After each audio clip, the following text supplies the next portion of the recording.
All right, welcome back to our new crypto show, Do You Even Crypto? Guys, I am beyond delighted to be hosting a friend of the channel here, Lark Davis, that you know for his YouTube channel, Lark Davis. He always approaches matters in terms of crypto from a macro perspective. He's got a really good view of all things, not only the market, but beyond factors influencing the market.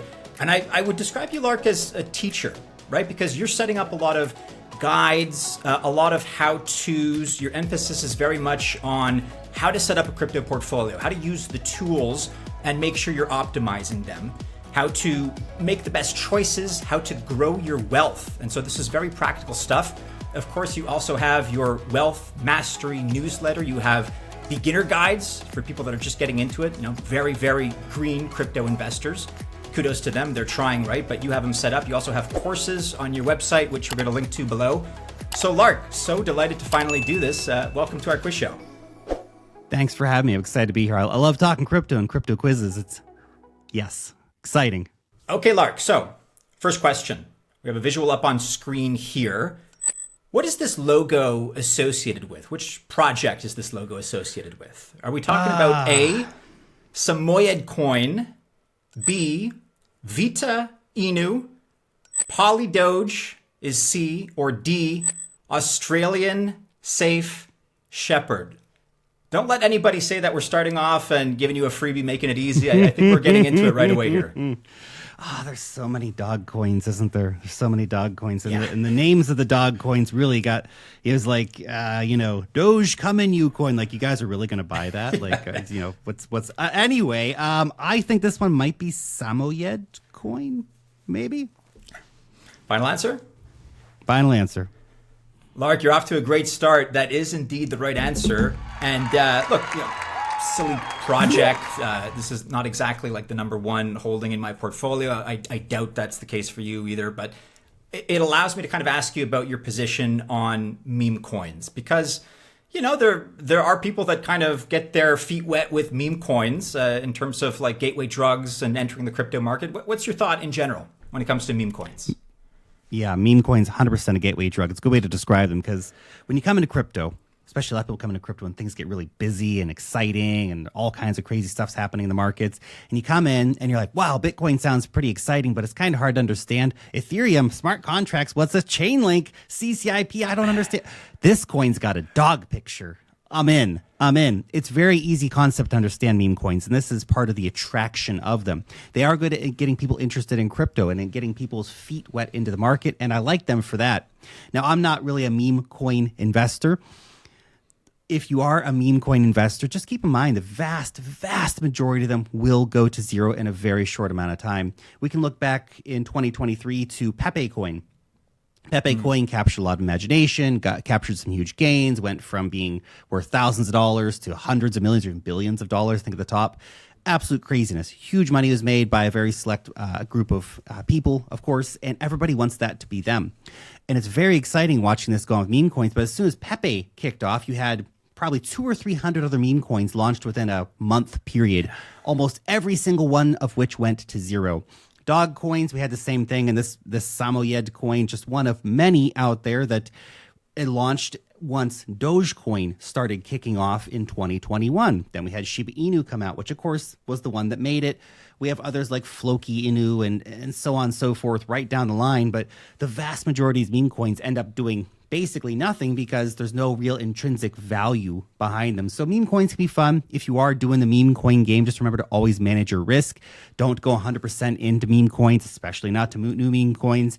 If you are going to play the game, the way I see it being successfully played, when meme coin season starts, throw a little bit of money into a few different meme coins and hope for the best. Expect that you're going to lose everything. Look at it like a lottery ticket. You're probably going to lose, but maybe you hit one that takes off really well. And remember to take your profits, or the market's going to take them for you, because that's what happens with most meme coins most of the time. We're always so proud when our beloved Altcoin Buzz Alpha members tell us directly that they recognize the value of our service and that it's working for them. So thanks very much to Crypto Mark here and hundreds of others like him, hundreds of other Altcoin Buzz Alpha members. If you also want to enjoy that level of satisfaction, you can join our Patreon. or become a member of this YouTube channel by checking out the links in the description of this video and the pinned comment below. Okay, Lark, next question. So, in what year did the first recorded commercial transaction with Bitcoin take place, where famously 2 pizzas were exchanged for 10,000 BTC? Here are your options. Was it A, 2009, B, 2010, C, 2008, or D, 2011? Oh, that's an interesting one. Well, it's not 2008 because we weren't online yet. 2009. Was 2010 an option? 2010 was an option. Yeah, that's option B. I think we're going to go with 2010. Let's say 2010. Final answer? Final answer. Yeah. Lark, you're 2 for 2. You're off to a great start. So in the last question, I asked you about your gateway drug, or I alluded to that in terms of people with, meme coins getting into the space. 2010 would have been a pretty good time to get into Bitcoin, regardless of, whether you're spending it on pizzas or whatnot. Being present in the space would have paid off pretty handsomely. What was, briefly like your story getting into this space? What first lured you into this sector that you and I call home? Fascinatingly, I first noticed Bitcoin in 2012 when the price was going up. And I remember very clearly sitting and having a conversation with some of my buddies at university about it. And I was like, that sounds really interesting. And then I went and bought beer instead that weekend because, it was university and that's what you did. And I didn't really start going like full deep crazy into it until 2017. That's when I started, really get into crypto and started earning in crypto. And that was like the real spark in my mind for like, holy cow, this is like so much bigger than I even possibly imagined. That would actually start off by posting content on the Steam blockchain. I don't know if Steam exists anymore or not, or if anybody ever uses it anymore, but it was kind of like a social media platform where you could post stuff. And if you got upvotes, those upvotes were worth money. And that was a cool idea. And it started making, a few bucks. The first dollar you make, you're hooked. You're hooked like, yes, I have to do more crypto stuff. And that's kind of where it started. But once you start getting in, you realize how big the learning curve is in crypto. And just that was part of my early journey as a content creator, was really just documenting my learning journey and all the craziness that goes along with that in terms of how do you do this? How do you do that? What is this? Why are these things happening? And on and on and on. Very, very fascinating space. But for the newcomer getting in, especially if you haven't really done investing before, it's crazy. And if you have done investing before, crypto investing is still crazy. You have to learn about all this other stuff, which is why Bitcoin ETFs and stuff will be popular, because people can say like something Bitcoin sounds good. I'll just buy it on my Charles Schwab app and I'll be done with it. Now I don't have to learn about private keys. I don't have to learn about hardware wallets. I don't have to learn about sending transactions on the blockchain, any of this sort of stuff. It's just all done for me. But obviously, what keeps me interested in this space is the technology, is what's being built and the power of that technology. And that's what really got me interested and kept me around in crypto. All right, next question, Lark. So whose eyes on screen here, whose eyes are these? Do these belong to A, Barry Silbert, B, Michael Novogratz, C, Changpeng Zhao, or D, Vitalik Buterin? Well, this one is D, Vitalik. I know those eyes, but it would have been more interesting perhaps to put up a picture of that. Did you ever see that picture of, when he was standing next to that girl? He's got like this, he's got like a water bottle or something at his pants, but it looks like, his Johnson there, man. It's like, oh, Vitalik's back in the heat, man. I know what you're talking about, yeah. Those look like Vitalik's eyes. Final answer D. I didn't even have to ask. Yeah, you are correct. So I saw an interesting post on your community page on YouTube. Lark Davis, guys, by the way, check it out. You're talking about whether or not Solana will overtake Ethereum one day, and people were, sounding off and voicing their opinions. What do you think about layer twos in general? Is there a layer two that you think is going to excel? And what do you have your eyes on in this space? The Ethereum layer 2 space is very, very interesting. And of course, the competition between layer 1 blockchains, whether Solana, for example, is an interesting example that it doesn't really need layer 2s necessarily. It's so scalable in of itself. Obviously, they're working on all kinds of different technological things, different conversation. But if we talk about Ethereum layer 1, the fees are crazy, which is why Ethereum layer 2s are so important. I did a swap on Uniswap yesterday, I think it was, and had to pay, I don't know, man, $30 in fees or something like that. Yeah. Bull market's not even really here. Market's not that crazy. It's already ridiculous to use Uniswap. Not a great experience for newcomers. Do you think about how much money $20 or $30 actually is? That's multiple hours of a lot of people's wages just to do a transaction on the chain. It's crazy. So layer 2s are definitely a hot spot for Ethereum, and they're going to get hotter with EIP 4844. Pretty sure is the number. Anyway, that Ethereum improvement proposal, that is basically going to reduce the fees for layer 2s by between a magnitude of 10 to 100x, which is massive. Even 10x is massive, because if you want to go and use Arbitrum or Optimism as an example right now, using that will cost you 1/10 of what it would cost, or less already, than it would to use the Ethereum main chain. Okay, Lark, I believe you have a perfect score so far, so I'm going to try to amp up the difficulty a little bit and make it challenging for you. In 2020, a major Twitter hack took place where high-profile accounts were compromised to promote a Bitcoin scam. Which celebrity's account, among the following, was not affected by this incident? So not affected by this Bitcoin scam. A. It's a hard one. Yeah. A. Elon Musk. B. Kim Kardashian. C. Barack Obama. Or D. Taylor Swift. I have no idea. I'm going to totally guess here. Let's go Taylor Swift. Final answer. Final answer? Yeah. All right, I think you were kind of close, I suppose, among these guys, but the correct answer was Kim Kardashian. So I guess people were more willing to accept Taylor Swift's financial advice than Kim Kardashian's, arguably. But that was a tough one. But on that subject, Lark, let me ask you about this. We're starting to see the scams pop up again, and it's almost like I wonder, is that a leading indicator of an upcoming bull run? Just the fact that there is activity, that the charlatans and the cockroaches are coming out of the woodwork again. Sadly, it is. They really ramp up. I mean, they've always been here. They're always here. But they really ramp up their efforts when the markets start heating up, because they know that a lot of new people are going to come in, and it's feeding time for the sharks, unfortunately, in that situation. If you don't want to be shark food, there's a few simple things you have to do. One, get a hardware wallet. Put the major holdings of your crypto on that hardware wallet. Don't play with that online. If you want a wallet to play with to farm airdrops or to screw around online, have a separate wallet. Have a hot wallet for that and put a very minimal amount of money on it. It's heartbreaking for me, but I receive messages frequently enough, let's say once every couple weeks maybe, from somebody from the community who they've lost everything. They clicked a bad link, right? They clicked a bad link on Google. So when you're looking on Google, unfortunately, scammers often get the top ads. So even if you're looking for like Aave or something like that, the top sponsored link for Aave is probably a scam most of the time, unfortunately. Or you go to something you see on Twitter, you click on it. You got to remember in crypto, this is the thing. It is somebody's full-time job. In fact, not just somebody, literally entire rooms full of people. Their full-time job trying to steal your crypto.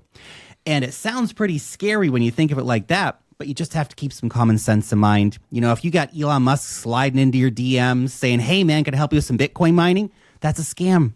That's a scam. Come on, guys. Come on. If you have your favorite crypto influencer sliding into your DMs saying, hey, let me invest some money for you. Just send me a Bitcoin over here. That's a scam. If you see some live stream with, I don't know, Jeff Bezos talking about Bitcoin or something, and they say, hey, I'm doing a giveaway of 10,000 Bitcoin. Just send me one Bitcoin. I'll send you back two. That's a scam. You're going to lose your money. You got to keep common sense. And almost never, I want to point this out, almost never is there a reason to rush. And people rushing thinking that they're going to miss out on something, that's how you make mistakes. Or being tired or being drunk or whatever, guys. Come on. We've all had a few too many drinks and played with our crypto before. All right? Don't do it. This is your money. You work very hard for it. Don't let scammers steal it easily. Get a hardware wallet. Protect your coins. Okay, Lark, we're going to go international here. So next question. Which African country has experienced significant cryptocurrency adoption with increased trading volumes and the sharp rise of crypto-related businesses? A, Nigeria. B, South Africa. C, Kenya. Or D, Ghana? All of the above? Which one stands out the most?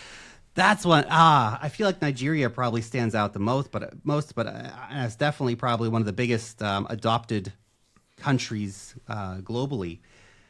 Actually, it's interesting. Turkey, Nigeria, places like this are actually countries that really, really need crypto are the ones that adopt crypto the most. My answer is going to be Nigeria, final answer. But I think that a lot of these countries are seeing huge adoption right now, especially South Africa. South Africa really stands out as a country adopting crypto. Yeah, to be fair, they're all experiencing a lot of adoption. And I'll cut the suspense. Nigeria is the correct answer. So that's where it's most apparent.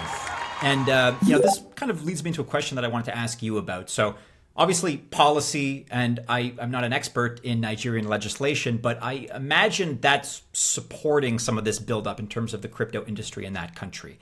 If we, from my perspective, I'm in Canada, you're in New Zealand, this whole industry affects both of us because of what's happening in the United States with the SEC, which has just dominated and put out all the headlines that have shaped the crypto space in the last year in 2023. Do we place too much importance on what the SEC says, whether or not the SEC approves an ETF by BlackRock? Like, I'm not arguing that it's going to be a bad thing, or a good thing, but is this something that we need, or are we perhaps idolizing it a little bit more than we should? We could live without it, right? So where do you kind of view the importance of these major milestones, SEC approval and validation, ETF approval? How do you view that, just generally speaking? It's interesting. Before we get into the Bitcoin ETF from BlackRock, I have one note to make about Nigeria. If I understand the situation correctly, is actually what really spurred cryptocurrency adoption in Nigeria was actually government regulation against finance in general, because they had really draconian capital controls. You could only take a few $100s a month out of the country or something like this. And of course, if you're trying to run a business, good luck, right? So a lot of entrepreneurs and business people and just regular people who wanted to have better access to finance, be able to buy things internationally, all this sort of stuff started turning to crypto. Now, eventually legislation started catching up a little bit. I'm not an expert on, regulatory scene in Nigeria, but it's very interesting how crypto came in to fill a gap. And then we turn to the West, and the West hasn't had to experience those sort of issues that a lot of people in the world need crypto. Mm-hmm. The West wants crypto primarily for the price going up. And that's the Bitcoin ETF from BlackRock. We do place a lot of importance on what the SEC does, because obviously the United States is a very important cryptocurrency market. It's not the only cryptocurrency market. And if the US disappeared, it would be bad for liquidity, without a doubt.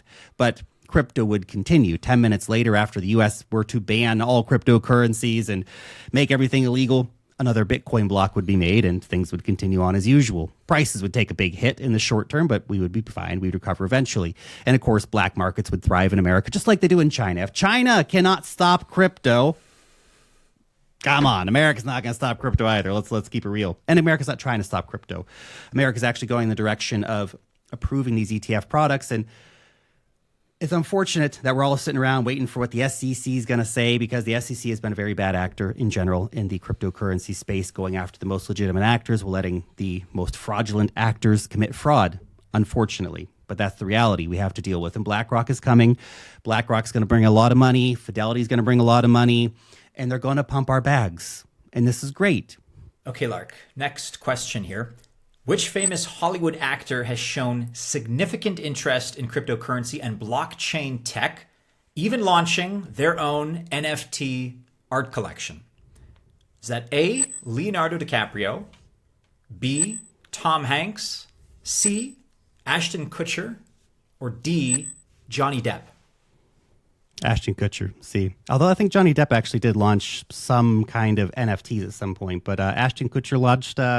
him and Vitalik Buterin and Mila Kunis, they launched Stoner Cats. I got Stoner Cats. I got a few Stoner Cats. They're hilarious. Unfortunately, the SEC went after them, but I like the Stoner Cat NFTs. They're fun. Okay, so here's the thing. I'm in a unique position because I agree with what you're saying. I'm acknowledging the Stoner Cats NFT collection. It's not the one that we were referring to, because Leonardo DiCaprio has also been very much involved, arguably in the NFT space, very much involved. But I'm going to give this to you because you're absolutely right. I recall that team up between Ashton Kutcher and Vitalik. So it seems that more than one of our answers here are valid. We're giving you that one, Lark. Well done. Okay, Lark, switching gears and considering Europe now, specifically Germany. Which German financial institution recently made headlines for its crypto-related achievement? Was that A, Deutsche Bank, B, KfW Bank, C, Bayern LB, or D, Commerce Bank? Oh gosh, let's. You know, if I think the Deutsche Bank story is older, so let's say Commerce Bank. Don't know if that's the one. Let's say Commerce Bank. Final answer. Final answer? Yep.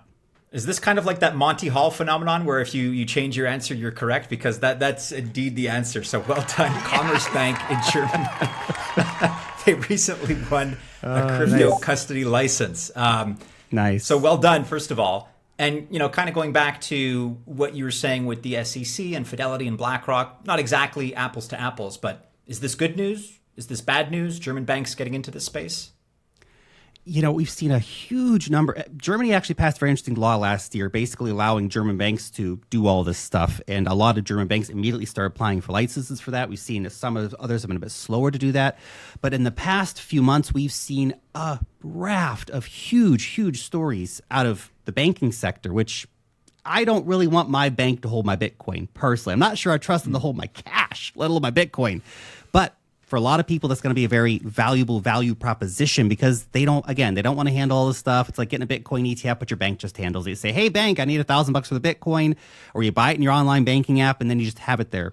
We've seen Standard Chartered Bank, I think HSBC, just a raft of banks. Like I've seen probably a dozen banking stories in the last few months about different banks that are offering either custody services or they're launching buying and selling. And I think maybe actually Commerce Bank was the one, I can't remember. There's been a few of them, but maybe Commerce Bank was the one that's actually launching it for retail investors. See, like Deutsche Bank and Standard Chartered and all these guys, they just launch it for their high net worth clients. They don't launch it for the plebs, just for the rich guys. They'll launch it for the plebs later, right? Retail will get access via the big banks later.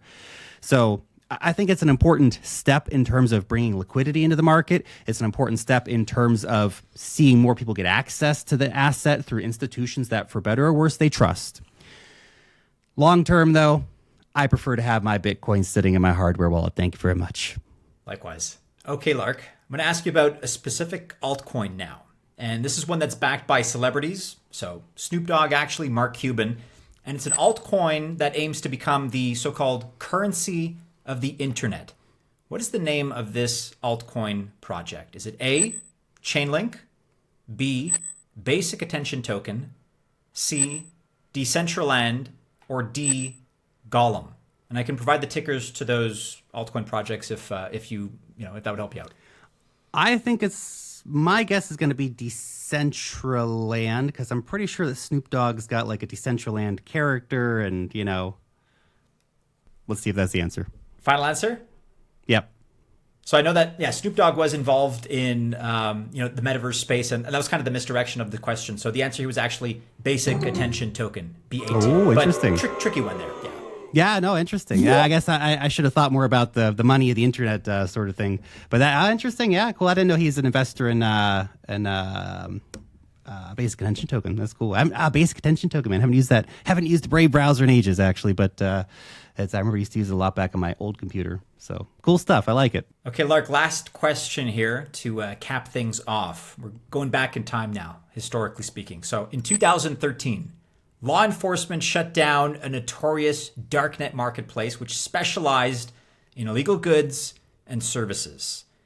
What was the name of the platform? Was it A? Silk Road. Do I have to continue? No. So I'm saying Silk Road. If I'm wrong, then I'm wrong. But I'm going with Silk Road. Lark Davis, you finished the quiz in style. That is absolutely correct. And hey, you know your stuff. That was a very solid performance, I have to say. Well done.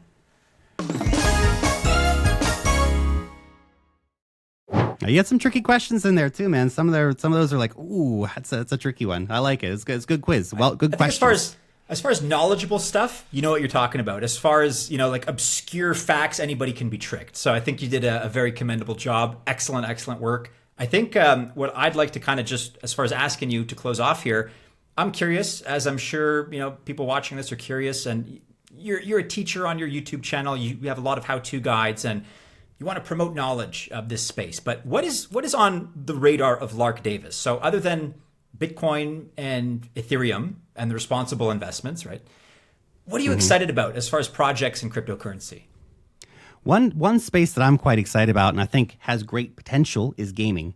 Crypto gaming, it feels to me, even though gamers have been a bit slow to adopt, crypto gaming feels like such an obvious space. Now, look, there's going to be a lot of crazy crap coming out and a lot of games aren't going to make it and all this sort of stuff. But crypto gaming is a real interesting fit in terms of technology and getting good games out. And we're finally starting to see actual good games coming out. Now, I've been talking about crypto gaming on the channel since, 2017 when the channel was started. And back then, the games were utter crap, like 1980s arcade style stuff.